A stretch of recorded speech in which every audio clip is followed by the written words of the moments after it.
Happy Tuesday afternoon. I don't have anything at the top, so let's start with what's on your mind. Well, one, then this all has to do with the embassies. So just broadly, is there any update on the number of closures or places that have maybe reopened or additional closures? So my question would be, could you give us a broad overview of the situation? And then specifically as it relates to Yemen, you will have seen probably the statement from the Yemeni government complaining about the ordered departure, saying that it serves the interests of extremists and undermines cooperation against terrorism. It also says that they have taken all necessary precautions to protect foreign diplomatic missions. So I'm wondering if what your reaction to that is. Sure. Well, let me start with the first. There are no changes since this morning. And you all saw, I'm sure, the note we put out early this morning, both the travel warning as well as the accompanying statement. So just to reiterate, 19 posts continue to be closed to the public, but they continue to provide emergency U.S. citizen services. They are instructed to close for normal operations through Saturday, August 10th. I know there was a question yesterday about some dates related to the posts in Saudi Arabia. Their holiday is slightly extended on different days, so that was the reason for the difference. Does that answer the first question, Matt? I think so. Okay. It's still 19. So from Sunday, from the update that was provided on Sunday, there's Correct. no changes. Aside from the Yemen announcement specific. this morning, exactly. Right. So then on Yemen, do you believe that the government of Yemen has taken all necessary precaution or taken all necessary measures to protect your embassy specifically, but also do you agree or not agree that the ordered departure serves the interest of extremists and undermines cooperation and the fight against terrorism? Well, we would certainly disagree with that. Let me say first that what do you disagree with? The point that it is I can't remember how you phrased it exactly. Well, I'm reading from them. It serves the interests of extremists and undermines cooperation. I can read it, the whole quote specifically. If you well, let me start by saying that our focus is on keeping both our personnel and citizens who are traveling overseas safe. We make decisions on a daily basis. We evaluate information on a daily basis. And that was, as you saw this morning from our announcement, the reasoning for our announcement. This decision and the announcement this morning was based as a response to an immediate specific threat. In terms of broadly our relationship with Yemen, despite the threat, Yemen continues to make significant progress toward the implementation of its Gulf Cooperation Council brokered political transition initiative. We work closely with them. We have a close partnership with officials in Yemen. The Secretary actually spoke with President Hadi just last night to thank him for his efforts around this announcement. So this was, again, just to reiterate, a response to an immediate specific threat, but we continue to work with them on a number of issues. Can I just want to get to make sure I understand what you disagree with. The first sentence of their statement is, Yemen has taken all necessary precautions to ensure the safety and security of foreign missions in the capital, Sana'a. Do you agree or disagree with that? We agree, of course, that we work with them. They've been a cooperative partner in addressing terrorist threats.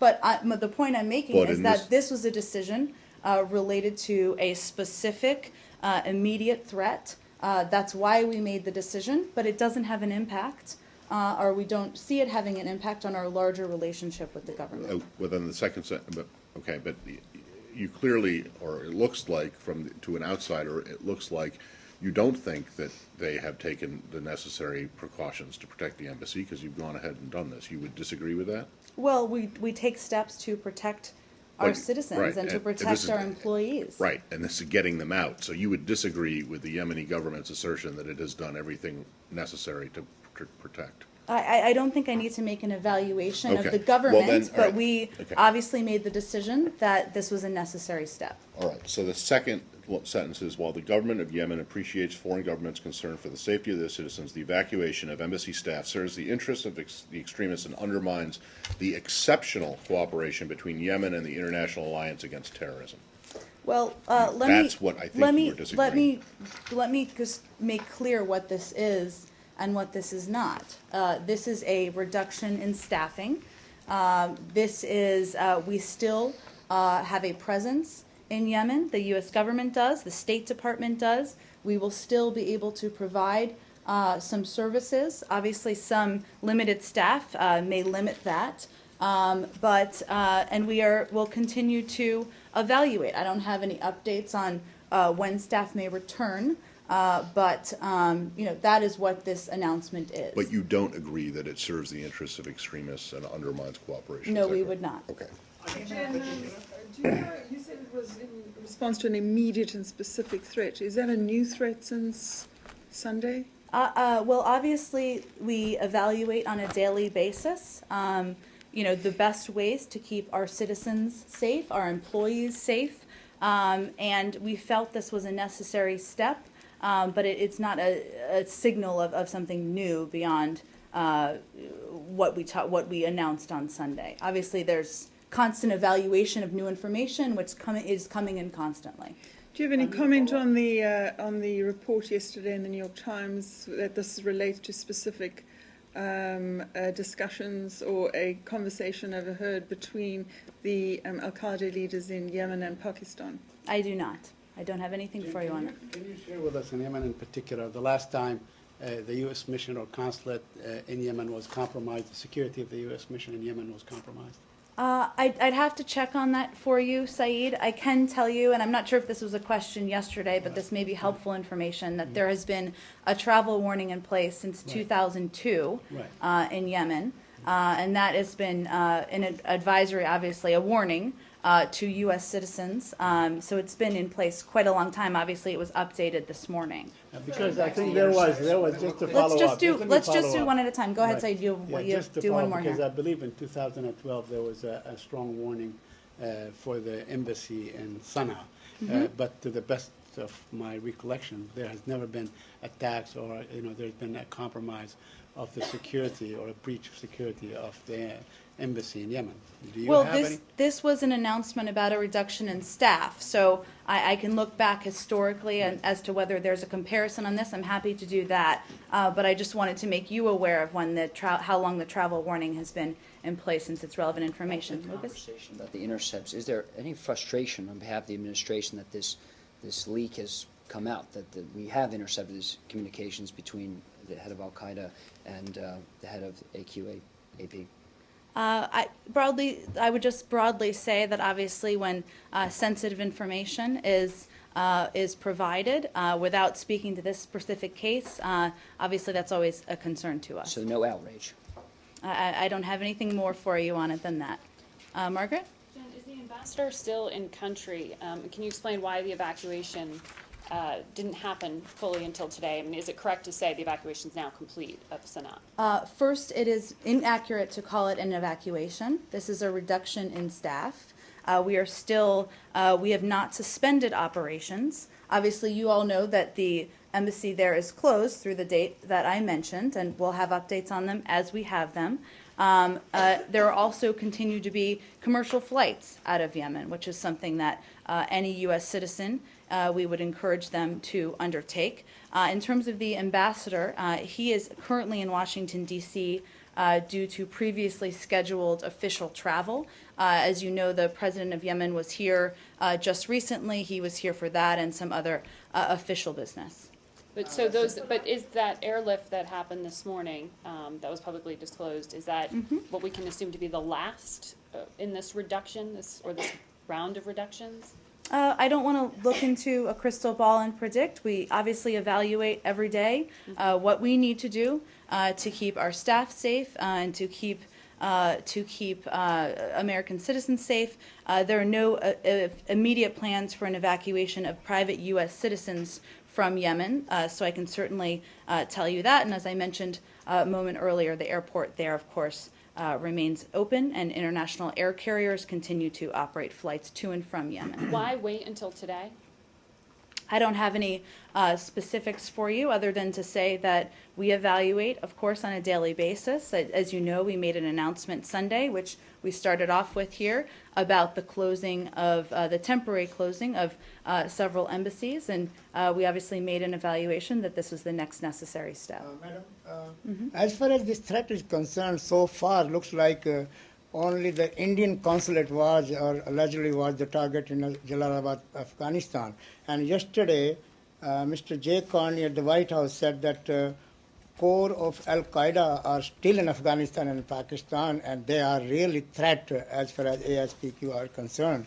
My question is, since Secretary was there in India and Pakistan recently, have they discussed as far as those threats coming from Pakistan? And finally, as far as this Indian consulate target, have anybody spoken with the Indian authorities on this issue in attack in Afghanistan? Well, let me first say, and this was in our travel warning, so let me just point you to there, but just to reiterate the language, that the U.S. government remains highly concerned about possible attacks on U.S. citizens and U.S. facilities, businesses, and perceived U.S. and Western interests. That's what was stated in there. You're familiar with the list of embassies and consulates that we originally closed, and as you know, we have reopened some of those as well in the course of time, or we announced that on Sunday. In terms of any recent conversations with officials in India, I don't have any update for you on that. Two small things on this. One, I'm curious to know why you're quibbling with the use of the word evacuate. Well, it's a technical term that Is it? I think it's a pretty implies. non-technical term. I Ordered think the- departure is a The technical definition term. is to remove from a place of danger to a safe place. So, Or cause the if you- occupants to leave. I That's the think you're If you- looking if up in a you- dictionary the definition, and I'm talking about. Yeah, but I'm- what would you call it if you're suddenly told that you have to leave and a plane is flown in and you're forced to get on the plane and leave? It's called an ordered departure, Matt. I'm glad you Well, I asked. just think that the Yemeni government certainly sees it as an evacuation, so Well, I don't the understand why. the reason I'm clarifying, and I do think this is an important question, is because we have not suspended our operations there. We don't Right. want to leave Well, that implication. but no one has We said have- that we you have- are. Well, some people who read your stories that you all report may be under that impression. So you're concerned that people US are gonna see this as like Saigon 75 and people are like flying off Arus in helicopters and. We can I always don't think count on that- you for a but historical I don't think reference. anyone has suggested that that's the case in this instance. Well, we just want to make sure Anyway, the accurate information is is it- conveyed. Is it correct that it is the same threat or threat streams that is the cause of all of these 19 that you updated us on Sunday? It's the same thing? It's not like, I don't know, in one country, it's something entirely different than what it is, and it's all the same It thing, is right? the same stream that we've referenced in travel warning since Sunday. Obviously, there's new information that I can't get into details about that we are constantly receiving. But it is the same threat, Mm-hmm. correct? Yes. Okay, can you explain then how it became so diffuse? How did the countries in sub-Saharan Africa and in the Indian Ocean get into this? I'm not asking for specifics, but why did you decide, say, that in Iraq, which is arguably one of the biggest terrorist targets ever, that those posts should reopen in Afghanistan? Why was it that Pakistan was never closed? Morocco, which has been the site of numerous terrorist attacks in the past, was never closed. Tunis, which is undergoing a bit, it's very much unstable, or at least politically uncertain right now. Can you explain that? Probably not to your satisfaction. Well, even not to my satisfaction. What's your answer to that question? We make decisions post by post. That's something that is constantly evaluated at a high level through the interagency process. And we make decisions on how to keep our employees safe, how to keep officials safe, and that's the bar we use. Right, but you do recognize that these closures in places that have never seen any kind of a terrorist attack, like Port Louis, Mauritius, it just raises questions. Well, we took steps out of an abundance of caution, and that's how we looked at each decision. Go ahead. So can you clarify that this departure, or whatever you want to call it, reduction of staff, was it forced or was it voluntarily? So no U.S. citizen volunteered to leave. It's basically most of these people are staff at the embassy. Mm-hmm. Is that correct? Yes, This it's a year? reduction Okay. of staff, and as I mentioned earlier, we are not. There's no plans at this point to undergo an evacuation of U.S. citizens, but we have had the same travel warning that was just updated in place, Right. and certainly encourage U.S. citizens to abide by that and look Do closely you know at if it. any of the people who left already are dual citizens? They were Yemenis and U.S. citizens? I don't have any update on that for you, and I think it's unlikely that we would provide a breakdown in that manner. By the way, is the evacuation to stateside or is it to other countries in the region? The ordered departure? Is it, I'm sorry, can you say one more Is time? it to the United States of America or is it to other countries in the region that are deemed less dangerous? They're en route to Germany. Okay. Madam, can I just quickly go back? Goyle, let's go back. Hold on. You answer that, and from there, what, can they do whatever they want? I mean, these people, and I know the answer to this, but I just need, it would be helpful, I think, to have it on the record from you, from the podium. What do they do once they get to this initial destination? Are they, they're still on the clock, as it were. It's not as if they all went on vacation and are going to head off to some, Mediterranean beach, although I guess some of them could. But what, is there a plan for at least the State Department employees over whom you have direct control, who are in these among these people who left? What do they do? Well, Matt, they'll just be arriving this afternoon, so we will be evaluating the situation day by day and making staffing decisions Yeah, I know, but what do they accordingly. do? Do they work while in Germany? I'll have to check on that for you. 2 years ago, there was another departure or removal of non-essential staff from Sana'a, and they ended up here in corporate housing for several weeks, having to work. Is that within the realm of possibility this time, given what seems to be the enormity of this particular threat in the region? I don't want to make a prediction. We're evaluating day by day, and I'm happy to provide you updates day by day. But as of now, all I can tell you is that they'll be arriving in Germany this afternoon. What is the likelihood of other embassies having some of their staff removed because of this ongoing threat? Well, I don't want to make a prediction. You know the list of embassies and consulates that are closed, of course, temporarily. We evaluate on a day-by-day basis, but I don't have any new information or new announcements to make today. Jen, does this threat at all compromise the ongoing review and thinking around the release of Guantanamo prisoners, since the majority of them come from Yemen? I think I reiterated, obviously that there's a process that's ongoing. I don't have any updates on that for you today. I'll just have to check back with our team. But again, we work closely with the government of Yemen on a range of issues. This is very new information, but we're constantly evaluating, but I don't have a further update on other next steps. And Yes, would it be oh, right? go ahead. One more. Would it be right to say that the main worry here is Yemen in this threat? It seems to be the main target of your concerns, of your abundance of concerns. Would it be right to say that the Yemen is the main area that you're worried about? Well, obviously we've made an announcement about the reduction of staff in Yemen, and we've talked in our travel warnings about our concerns about the threat of al-Qaeda from the Arabian Peninsula. And we all know where that is based, and that's been talked about quite a bit in the past.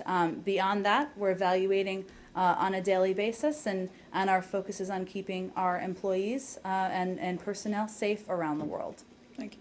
Go ahead. Do you have any plans for an ordered departure at embassies or consulates outside of Yemen? And where do you see where do you see the U.S. being in the midst of this threat? Is it sort of halfway through? Do you see it escalating? Do you see it maintaining? And do you have any indication of when you might be able, after Saturday, to issue a sort of new assessment?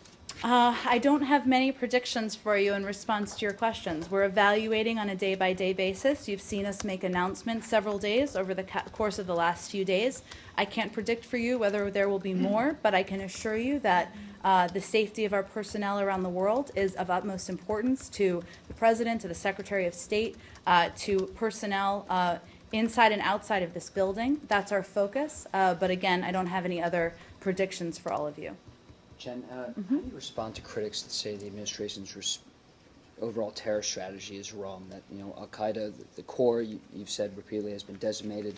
This is the lexicon from the White House. But here they are planning another attack, and we have this big, order of departure.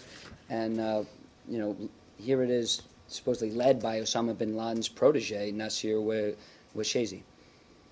I do. I would point you to a couple of things. One, the leadership of the Al-Qaeda core has been weakened, decimated. I would point you to the president's speech that he gave just a few months ago, where he talked about that, how the core of Al-Qaeda in Afghanistan and Pakistan is on the path to defeat. But we have consistently expressed a concern about affiliates, and this is an example of that. And the fact that they continue to present a serious threat to the United States and its interests, and we consider this to be one of the foremost national security challenges we face. But again, we point to the successes, and the president pointed to the successes, including the decimation of the core of Al-Qaeda in Afghanistan and Pakistan, but we remain concerned about the threat from affiliates, and that's been our consistent viewpoint. But Jen, there's been success, but a ship does not sail on yesterday's winds. I mean, today there's a major order of departure, and you know, what do you say to people that disagree with that? That's very lyrical. I would say that the United States government and the State Department, we continue to devote considerable resources to the ongoing effort on counterterrorism.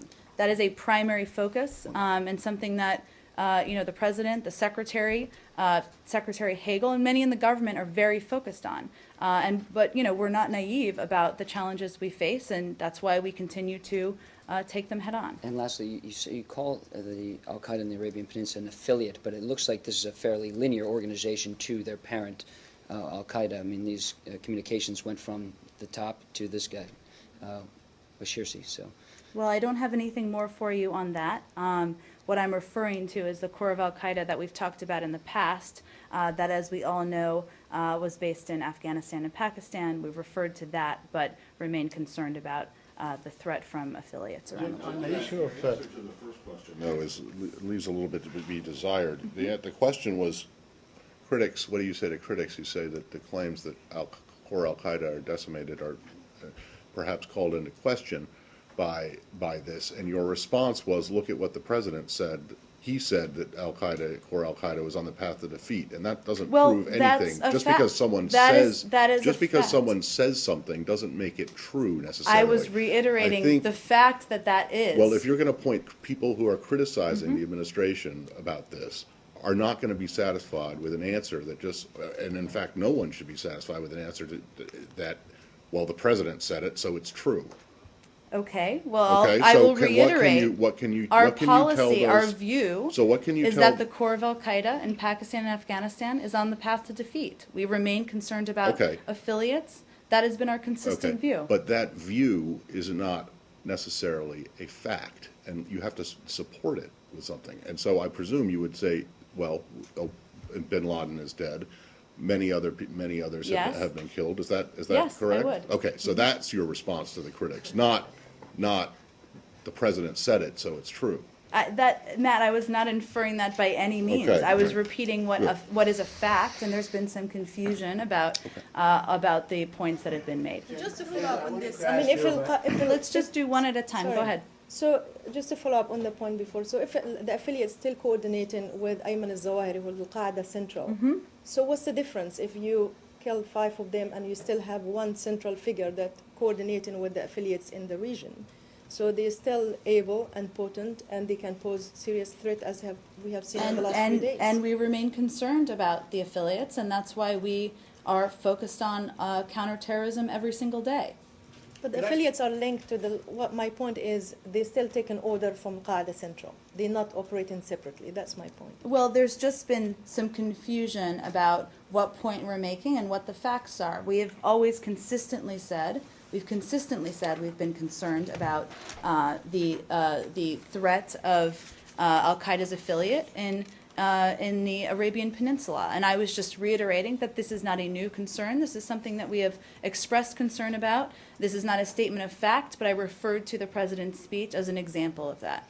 Jen, Zawahiri is still giving orders to Al-Qaeda in Yemen, he's given orders to Al-Qaeda in Iraq, and to a certain extent in Syria of this recent split. So he's still calling the shot. Ayman al-Zawahiri, who's Al-Qaeda Central, still giving order to all these affiliates to operate on his behalf. I think I've stated our view here. I don't have anything further for you on specifics. Jen, I wanted to follow up on the point on endurance and sustainability of the closure. Now, this closure came as a result of a conversation between All of the closures, or are you referring to specific? all of the closures. It Okay. came as a result of a conversation between two top terrorists.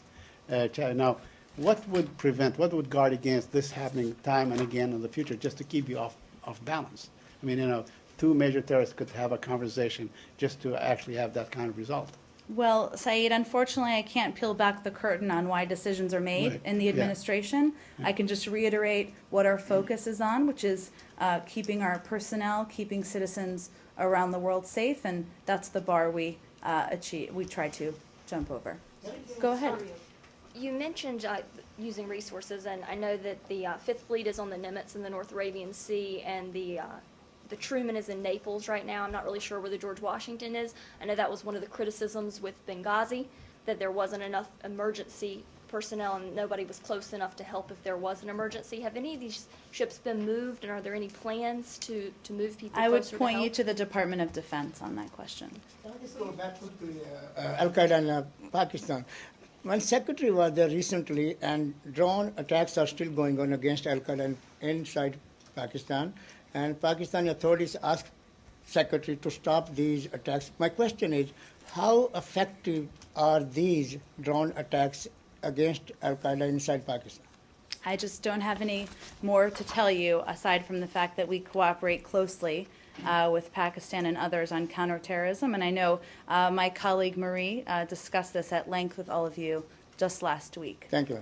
Go ahead in the front. I want to change subject on Well, let's make sure, and I'll come right back to you, but Okay, that we've just sure. covered all of the questions on this specific issue. Go ahead. One more quick one. The embassy in Yemen released a press release yesterday concerning 25 of the most wanted terrorists in Yemen.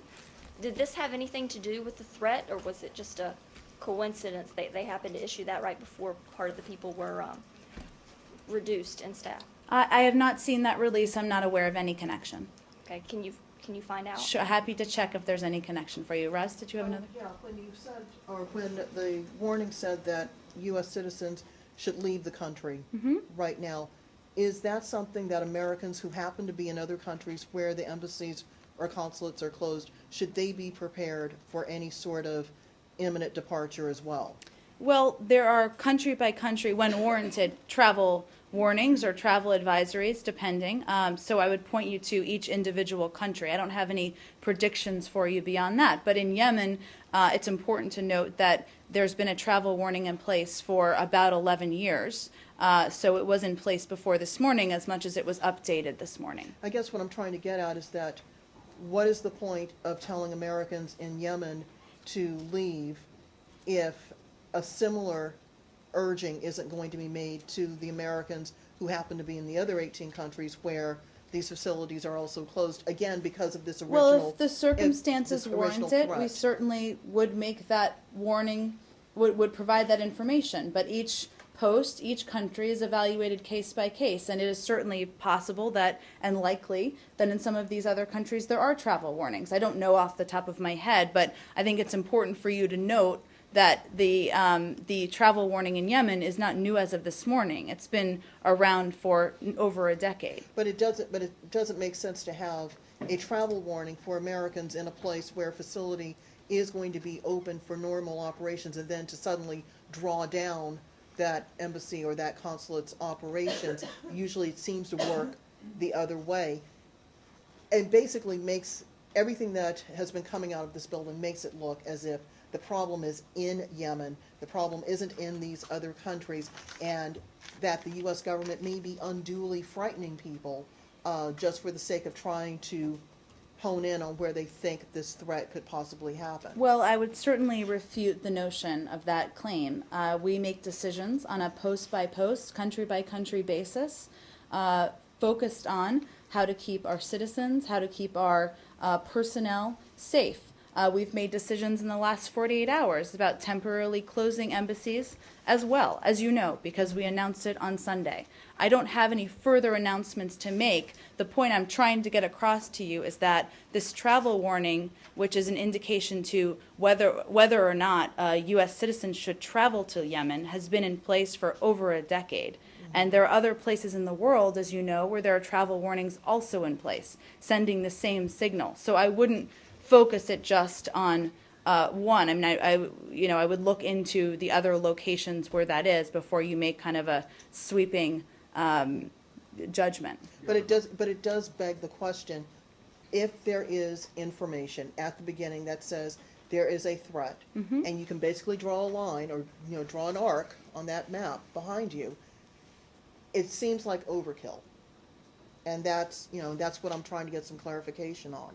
Is this overkill, or is the problem just in Yemen? I would refute both of the things you suggested. It is a decision to reduce staff in Yemen. They are currently, as I mentioned, en route to Germany. We are going to make a decision on a day-to-day basis about staffing and when people may return. I don't have any predictions for you on that. And each country and each post decisions are made on a case-by-case basis. So we made the decision to close several embassies, as you know. We will provide updates on that as they become available. But again, it is case by case, and our goal is to keep citizens, keep our personnel safe, just like the work that the consular affairs officers do around the world and do outside of from this building every day, which is to provide updates on advisories and warnings and where people should travel or not travel that have nothing to do with reducing personnel. There are several levels of this, and it impacts many places around the world. While the travel warning may have been a travel warning may have been in place since 2002, prior to 4 o'clock this morning, the most recent version of the travel warning did not include an ordered departure. Correct. Did Yes. Did the last version also say that Americans currently in Yemen should leave? I think I actually happen to have it with or did me. it? I don't Let me know. check. I don't know. I'm just asking. Or did it just strongly advise people to tell them to advise them to defer travel there, or did it say? Let me see if I leave? have the exact language, and if not, I'm sure we Okay. can provide that to all of you. So just give me about 15 seconds here to see, and then we'll move on to the next. Let's see here.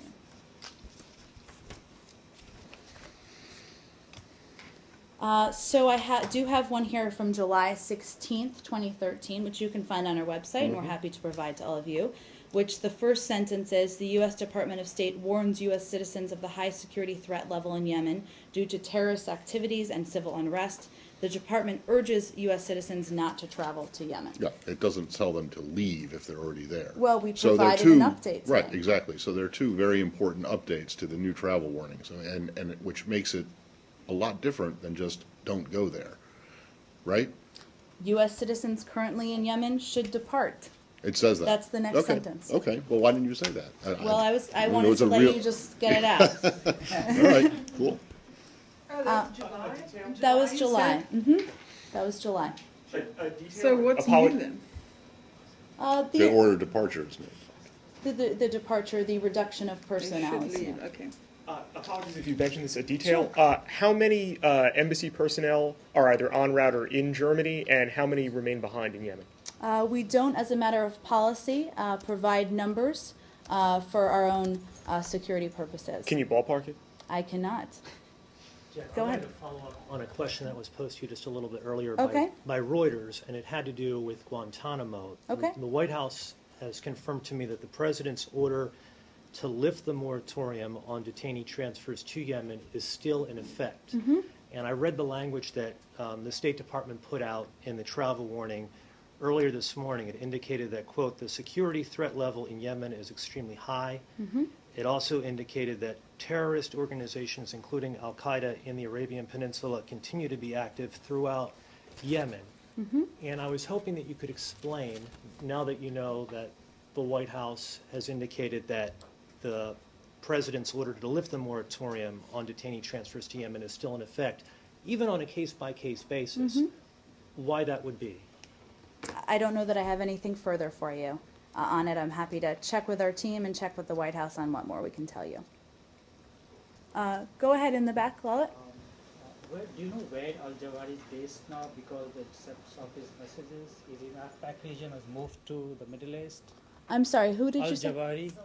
Oh, I don't have anything for you Any on that. indication of which part of the world he is now? I don't have anything for you on that. Is he still in Afghanistan, Pakistan region? I don't have anything for you on it. Can I change the subject? Sure. Said, we'll go to you next. He hasn't asked a question yet. Okay. Do you have any thoughts on the LOC firings on the line of control in Jammu and Kashmir, where 5 Indian soldiers were killed today?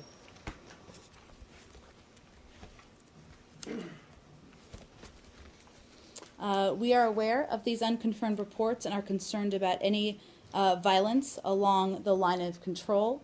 The policy on Kashmir has not changed. We still believe that the pace, scope, and character of India and Pakistan's dialogue on Kashmir is for those two countries to determine. Do you think this is going to affect?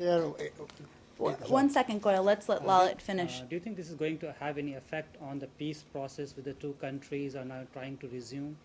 Well, we hope that India and Pakistan will continue the steps they've recently taken to improve their bilateral relations. Go ahead in the back. I have a question on Greece. As you maybe know, the Prime Minister of Greece is in town. On Thursday, he's going to meet with the Secretary here at the State Department. What is on the agenda, if you can tell us, and what are the expectations?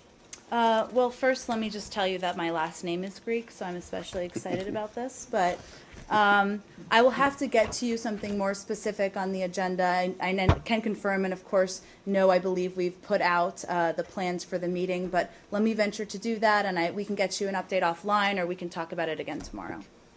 Another meeting? Is the 2+2 with Russia taking place on Friday? I do have an update on that for all of you.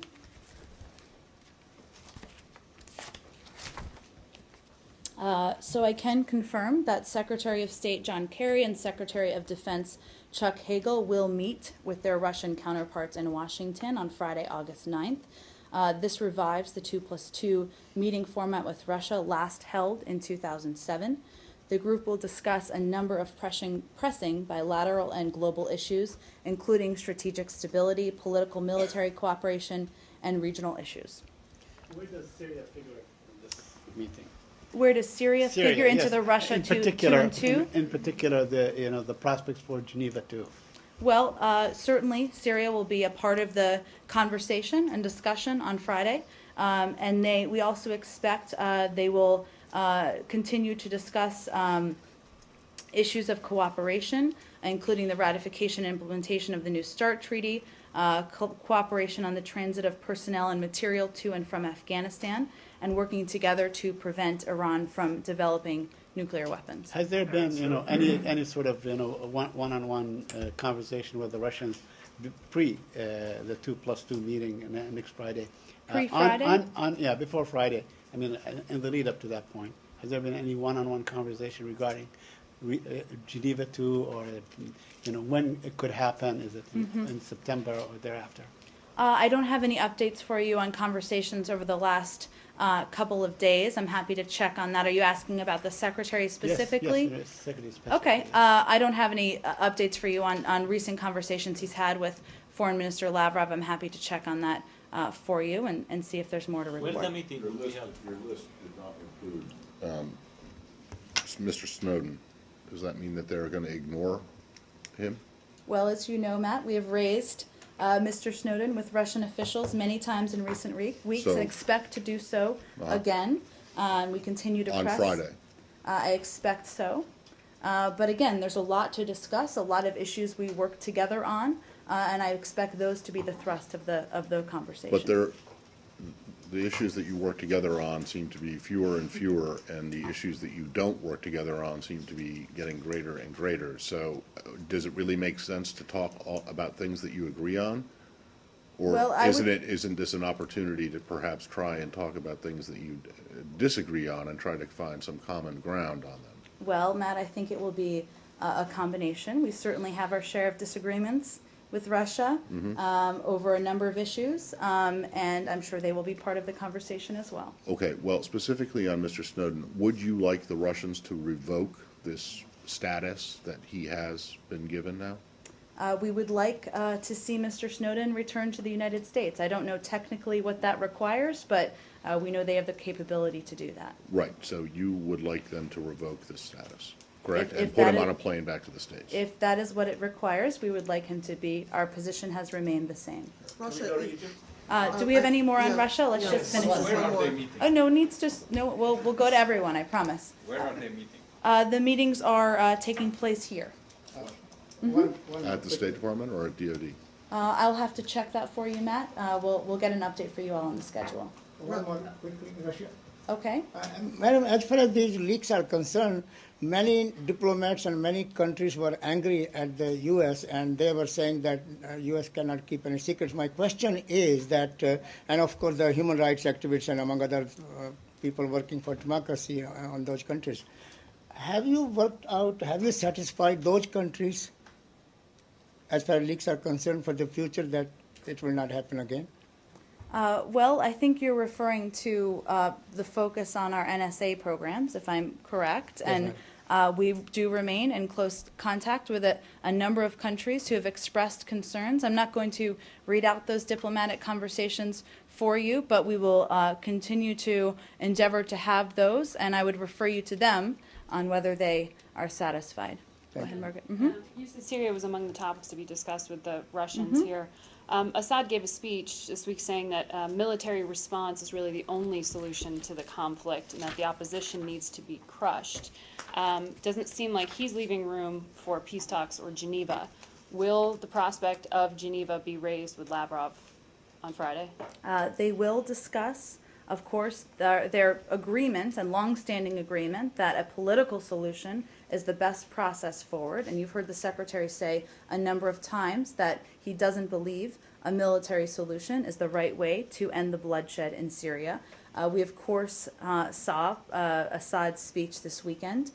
We believe it's the latest demonstration that the regime publicly rejects the goals of the Geneva Communique and is willing to thwart any possibility of a negotiated transition. This is an issue that we will, of course, continue to discuss, not only with the Russians, but we will continue to discuss with our regional counterparts and others who have had great stakes in the outcome and share our concern about the suffering of the Syrian people. So regardless of those comments, it is still the belief that the Russians can deliver Assad to a peace conference? Well, I believe it will be an issue discussed. Again, we certainly were concerned about his comments. We believe that it's the latest demonstration of rejecting the goals of the Geneva Communique. But the Secretary and Foreign Minister Lavrov have talked many times about their agreement that a political solution is the best path forward, and that remains our goal. Well, doesn't this call into question you guys believing Lavrov's claim that he could get Assad to the table? Doesn't this raise questions in your mind about whether he was being entirely forthright, or maybe raises questions that Assad may have been convinced earlier, but recent successes on the battlefield have led him to believe that he can win? Well, I can't begin to get into Assad's head, and Foreign Minister Lavrov has said that publicly, but I can just reiterate that they will discuss. This will be one of many topics discussed when they meet later this week. Well, I'm just wondering, the reason I asked the question is that you guys seem to buy pretty much everything that the Russians say, hook, line, and sinker, and then continually get let down, disappointed by them. Putin said he didn't want the Snowden thing to become a thorn and, to become an issue in relations with the United States. It clearly has, regardless of the fact that this meeting is going ahead on Friday. And if the Russians tell you that they can deliver Assad, or at least members of his regime, and then Assad gets on TV and gives a speech which you say means that that he disagrees with the entire idea of what the Russians said that they could bring him in on, it would seem to me that might raise some concerns about whether the Russians are actually, telling you the truth or not when they speak to you. No? Well, Matt, Does it? our goal and our focus remains the same. I would point you to the Russians on that, but they will discuss this as among many topics on Friday, and we know that this won't be an easy road forward, but that remains our focus and that remains our goal as a political transition. The Foreign Minister Sergei Lavrov said in Rome that he agreed with the new Iranian president's view that the dispute over its nuclear program can be solved via dialogue, not ultimatums. Now it is critical, and I'm quoting here, to support the constructive approach of the Iranian leadership. Is the U.S. going to be interested to find out why Russia thinks this would be a constructive presidency? Well, I think we've talked about this quite a bit. Our position has been consistent. We obviously work with our P5+1 partners.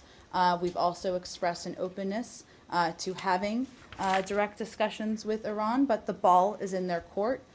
We still feel that they need to take steps to abide by their international obligations, and we're not at that point. But Mr. Rouhani in his conference today just talked extensively about nuclear issue, and he said he thinks that U.S. actions and words don't exactly match here. So is the U.S. ready to offer Iran not to increase sanctions, at least for the time being?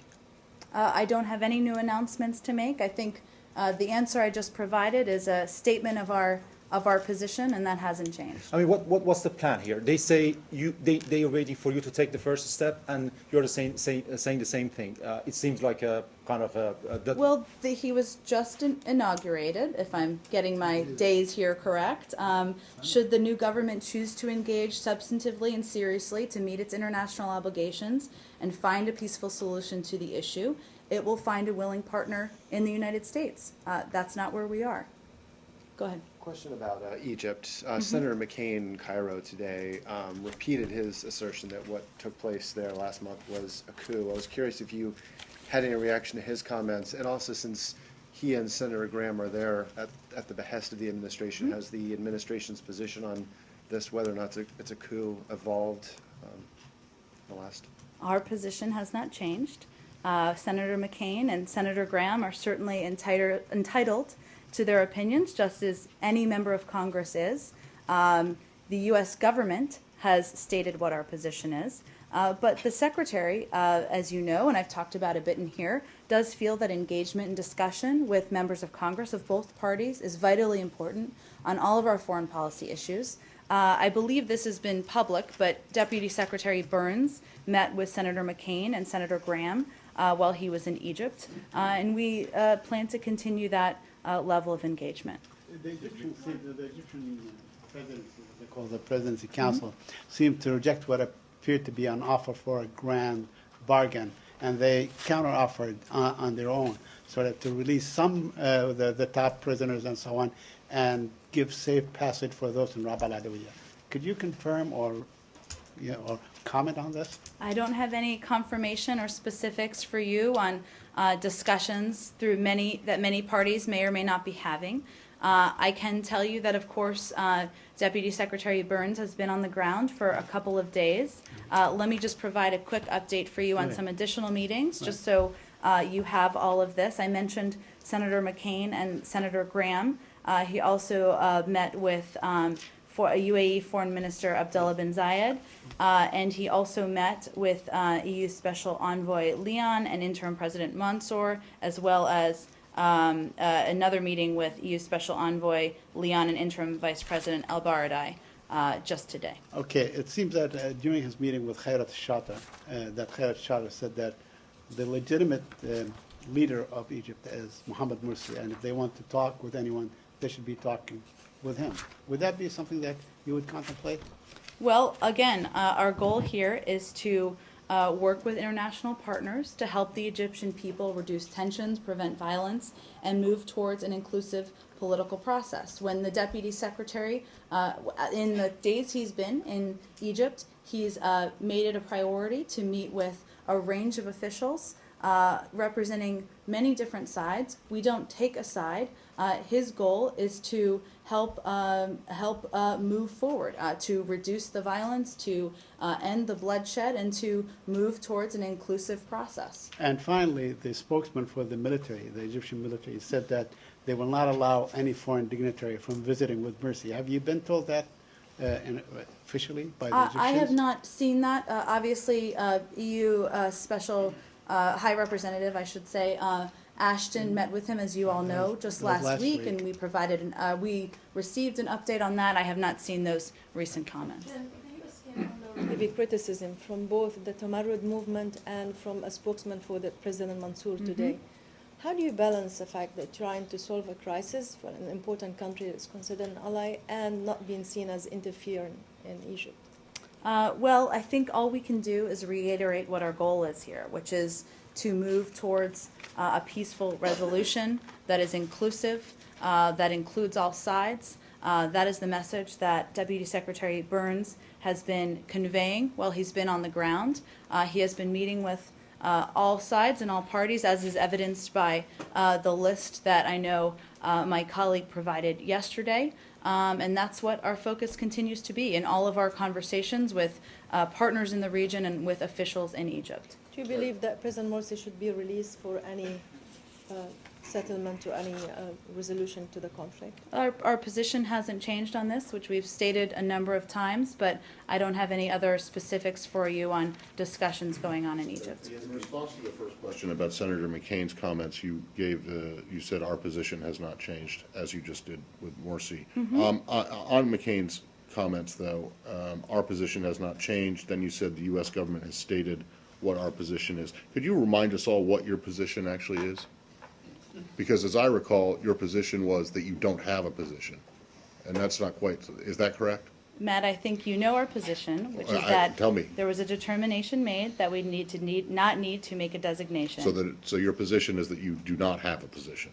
Our position Correct? is that we do not need to make a designation. Oh, go ahead, Nicholas. Yeah, does Deputy Secretary Burns plan to meet with President Morsi? We talked about it yesterday, but... I don't have any other plans for that on his schedule. Can I just go back to your answer to my question? Yes. You do understand that you don't have a position on this, don't you?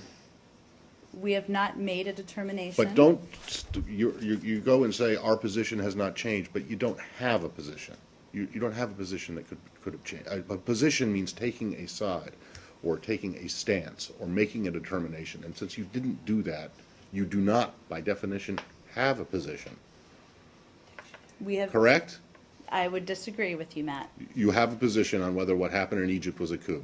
We have determined that we do not need to make a determination. Isn't that the same as not having a position? I will let you parse yourself. Regarding the Deputy Secretary meetings in Cairo, was there any meeting with the Muslim Brothers? Because it was reported yesterday, I think it was with Saad Katatni, the former parliament speaker. He met him. I think my colleague read out a number of his meetings that he had, including representatives of. So we're happy to send that over to you if you didn't receive the full list. Yesterday I was here and I listened to the list because I was just asking if there is any addition from the Muslim Brothers. Not beyond the meetings I just listed. Regarding the presence or the visit of Senators McCain and Graham, and the messages that Egyptians are receiving from them, you see any conflict between those messages? Set aside the coup issue, I mean other issues, because at the end of the day, there are two American messages are received by Egyptians, and whom speaking to whom? I mean, is this going to be an issue of needs to be clarified, or you think it's okay? Well, I can only speak for what our goal is on the ground and what Deputy Secretary Burns has been doing. I'm not aware if you're talking about a specific conflict, but beyond that, I don't know that I have more for you on your question. Yes, regarding the issue of this, always said that it's like, of course, it's the main issue is to ease the tension and the confrontation and the bloodshed, whatever. Is there any proposal? Not, I'm just talking about how to take away Morsi or return him back. Is there any proposal regarding the process itself? I mean, which is like, because it's like, it's always, the message is like, or the people saying, oh, constitution before elections or elections before constitution. Do you have any point of view about that, or still up in the air? Well, I think I stated what our goals are. It's up to the Egyptian people to move the process forward, and we're there to provide whatever helpful supporting role there is to play. Just follow up on that real quick. Let's just do one at a time. Clarify the messages. That now the representative of the administration is Secretary Burns, not Senators McCain and Lindsey Graham. Correct. Right. Thank you. And do you suppose, other than who the ambassador's met and who he hasn't met, do you feel, I mean, has he given some readout that he's making progress in this, that he feels that there has been some kind of understanding with the Brotherhood or the interim government that the violence needs to stop? I mean, you know, beyond just meetings, surely he has an outcome here.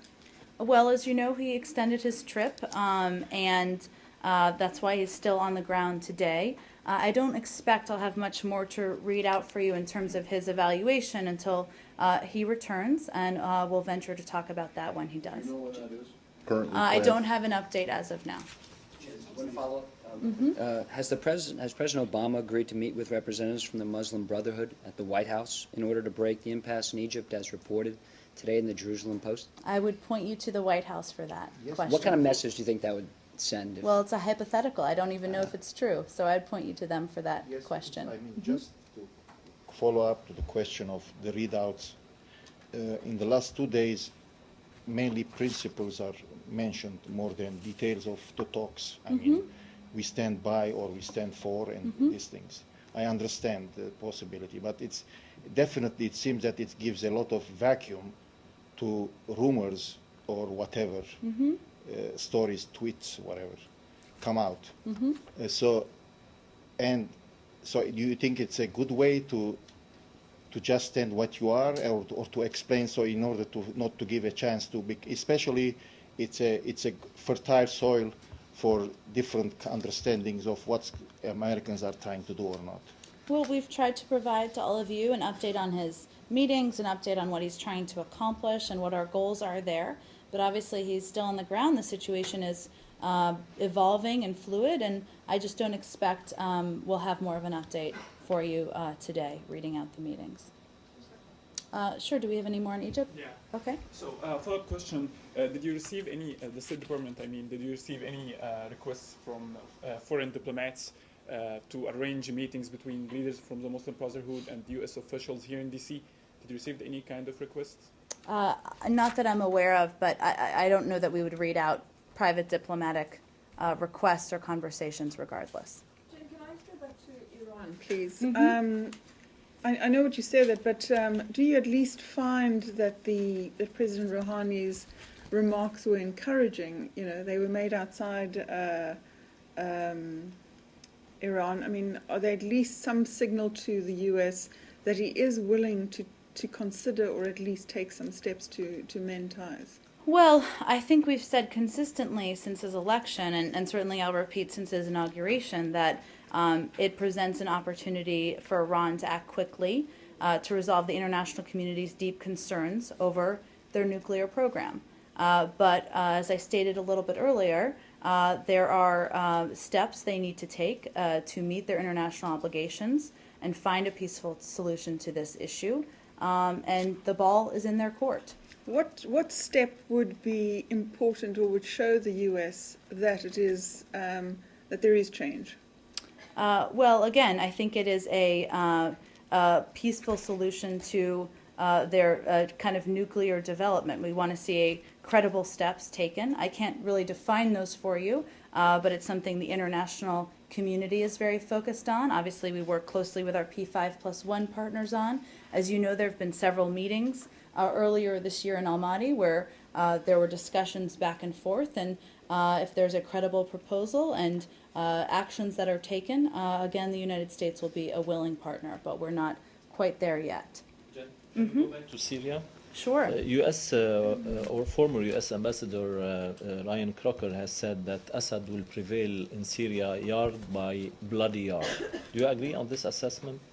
Well, we are aware of his comments, of course. Let me remind you that he is a private citizen. He's entitled, of course, to his own views.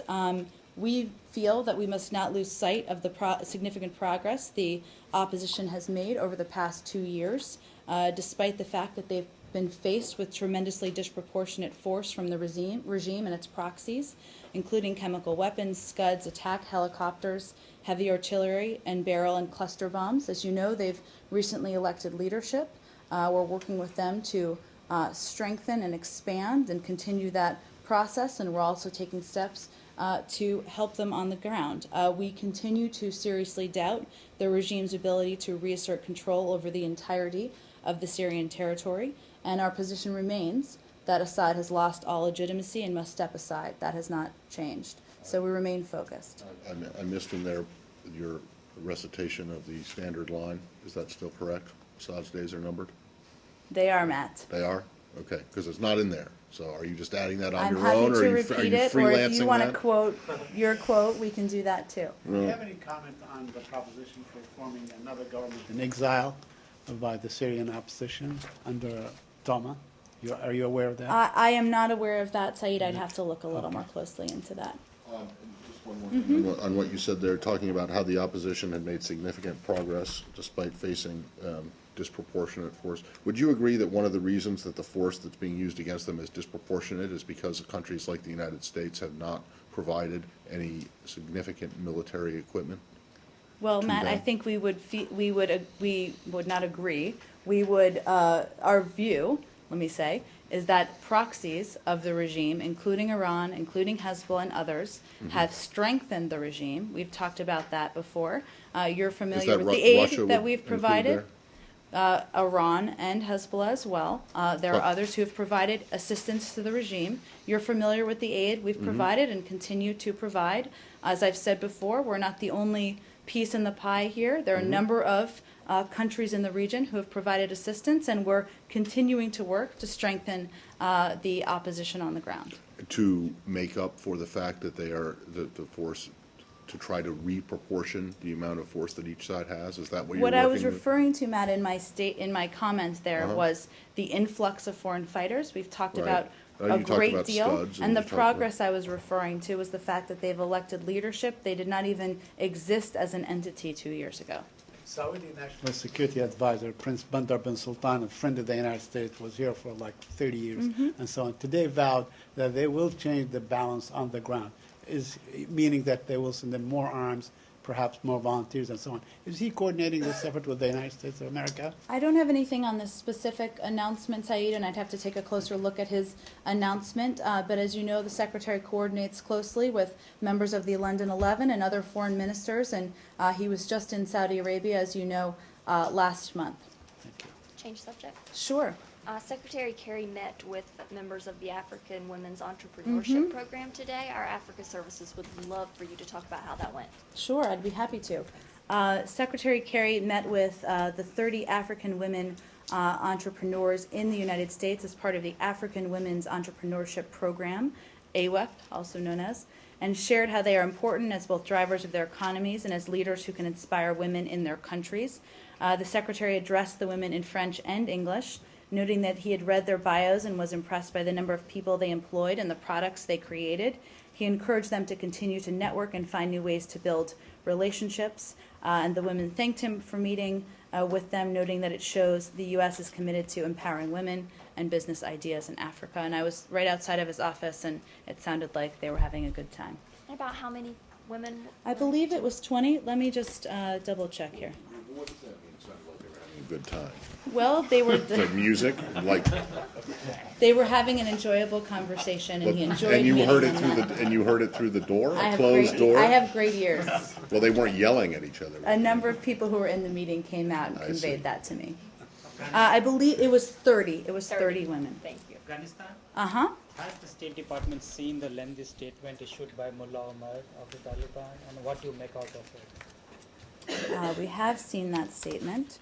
We are aware of Mullah Omar's recent message to the Afghan people, commenting on elections. As you know, the United States supports transparent, credible, and inclusive Afghan elections and has a strong interest in providing technical support to help achieve this outcome. We encourage all Afghans, men and women, to participate as candidates, voters, and elections administrators, observers, to ensure their representation in these important democratic institutions. He also gives a reference in saying that the Taliban is winning the offensive. Khalid bin Walid, their code name for the military action, they win. Do you agree with his assessment of the ground situation there, that Taliban are winning the ground offensive there? We certainly would not. He also said in his message that the Taliban believe in reaching understanding with the Afghans regarding an Afghan inclusive government. That's obviously the goal we've long had. And he also says about that Taliban would not allow the use of Afghan soil for any other country, like foreign countries. Is this a good positive signal coming out of them? Can you say that one more time? He also says that the Taliban would not allow to use let Afghanistan soil be used for any for against any other country. Well, that has certainly been our view in the past. But again, I think our focus here is on encouraging steps toward the elections next year. We're very supportive of those, and we hope all will participate. And finally, he says that the Doha office was mainly for discussion about withdrawal of foreign forces. Was it the only issue being discussed during the Doha office talks? Oh, well, I know we've talked in the past about the purpose of that office, but the goal of the office was, of course, to play a role in the reconciliation process, and that was a very important factor leading up to it, and we all know the history. And there was a related news item yesterday saying that the U.S. and Pakistan are planning to shift this Doha office to some other country. Is this something you're working on? I have not seen that report. I'm not aware of that, but I'm happy to check into it. I've got two things, Okay. very briefly, just Okay. to, because I've been away for a couple of days. So I'm sure that since Wednesday, since I left, there's been some kind of an announcement about the next round of Israeli-Palestinian talks, which is supposed to happen. So when is that going to be, and where?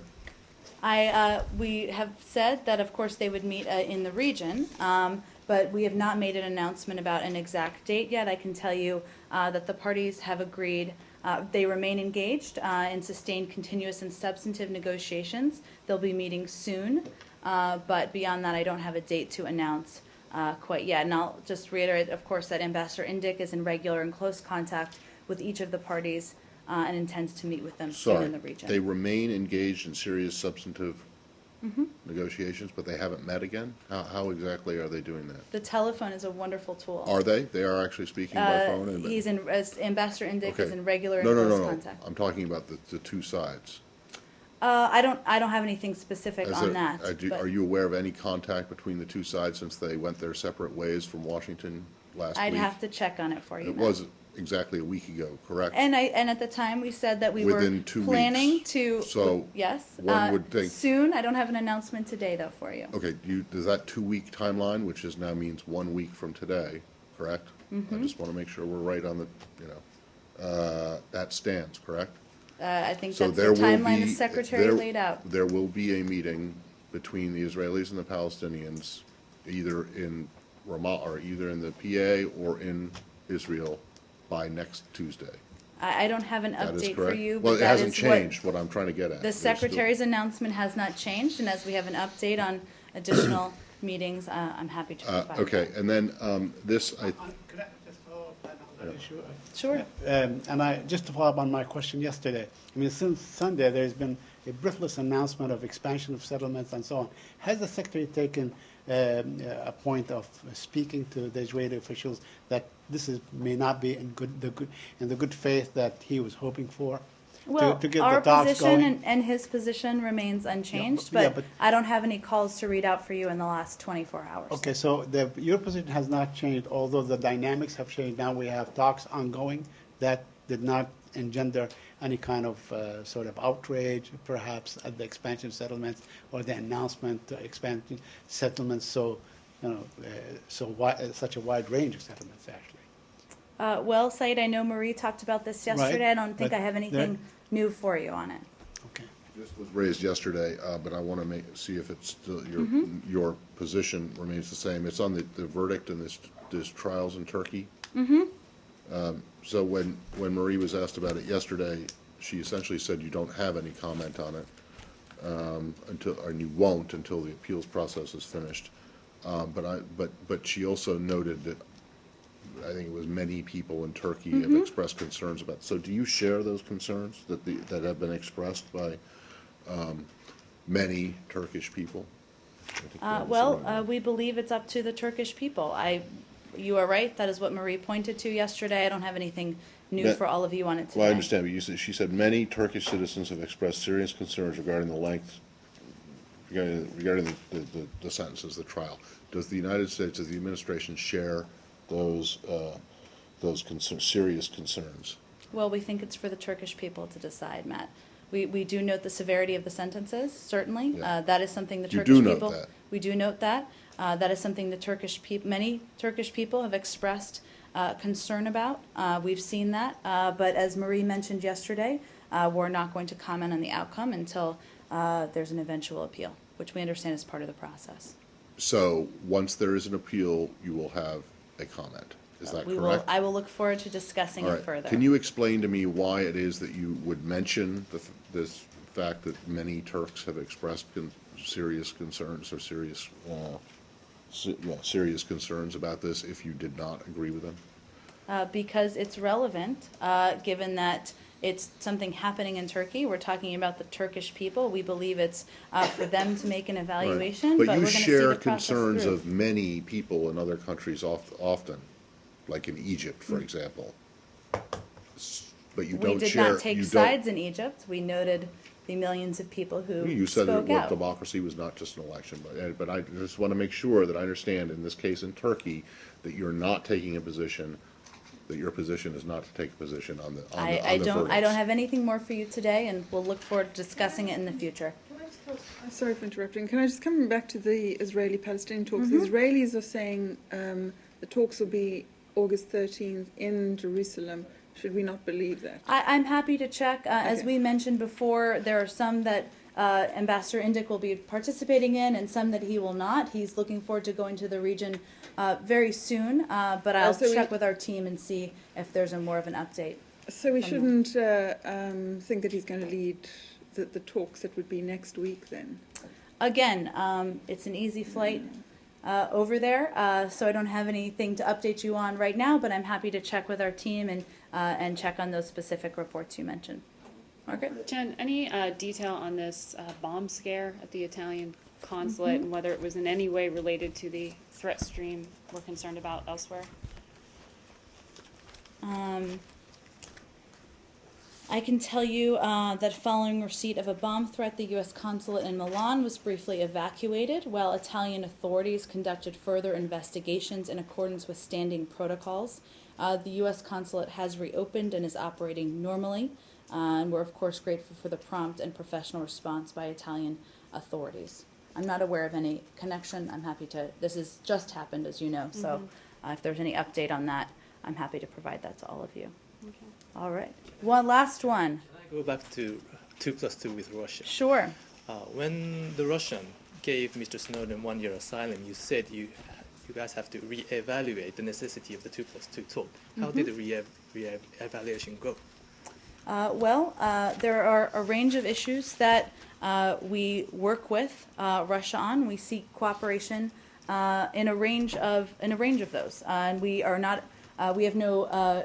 We don't hesitate to speak frankly about the issues where we disagree. Certainly, Snowden and our desire to have him return to the United States is one of those. But there are also a number of very important issues, including working together to prevent Iran from developing nuclear weapons, and working together on the transit of personnel and material to and from Afghanistan, missile defense that we do agree on, and we'll continue to cooperate and discuss, have discussions on. But I expect, as I mentioned earlier, that there'll be a range of topics addressed as part of the discussion on Friday. If you and the Russians agree on missile defense, something rather strange has happened over the course of very recently. Matt, we've You worked do- together, as you know, on the implementation of the New START treaty. There are START treaty, certain, yeah, no, but you said missile defense. That's not an there area are of there are disagreement. issues we agree on I mean, and issues agreement. we disagree on, Matt. I'm sure they'll both be part of the discussion. Thanks, everyone.